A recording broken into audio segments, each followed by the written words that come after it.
boy X. We're here with Playoff Hockey Edition with Mike and X. Fortunately, Mike couldn't join me today.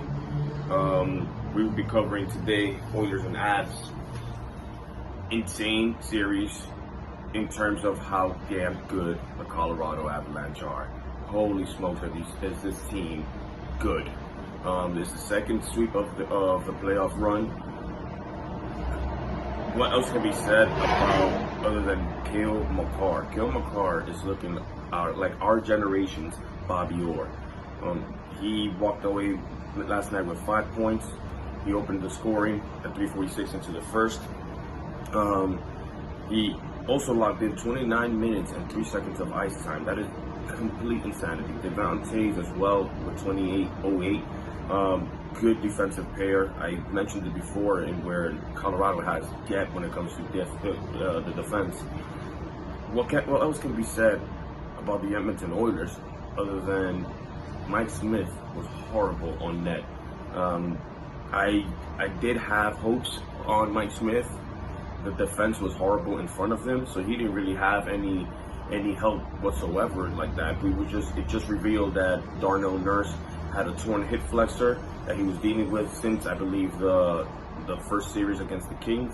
So Darnell Nurse also wasn't Darnell Nurse as defense, and Mike Smith needed a little bit of help in front of him in order to survive.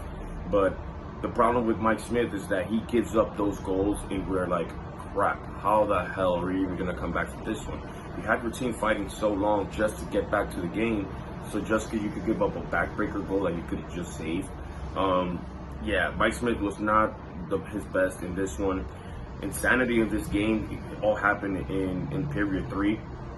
After the second period, we had Edmonton Oilers finally got their legs going with their scoring, and we had Zach Hyman, Ryan Nugent-Hopkins, and Connor McDavid all tally in, making it 3-1 to close out the second period.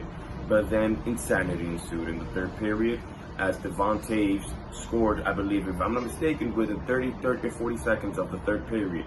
I think that was the clear indication, like, yeah, Colorado's not dead. Zach Hyman then retook the lead retook the extension of the lead at 4-2. Gabriel Landeskog then came back, McKinnon and Mikko Rantanen. Colorado Avalanche scored 3. After Zach Hyman made it 4-2, we had 3 Colorado Avalanche to retake the lead. That's when you know Edmonton was in danger.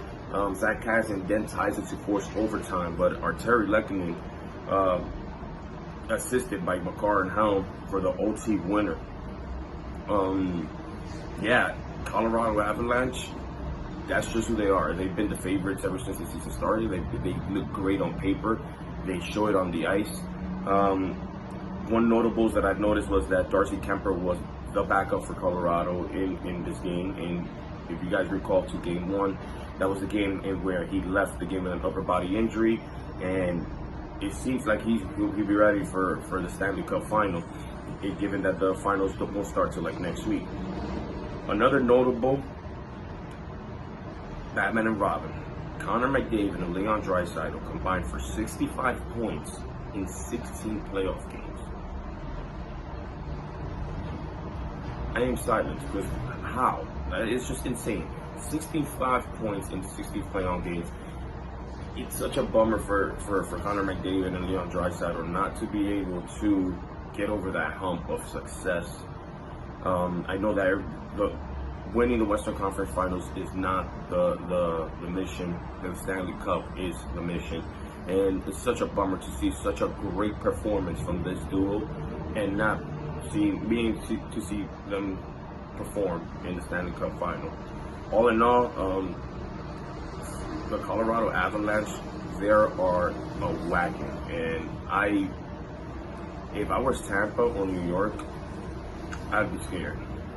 But that's for another one. That's for another segment.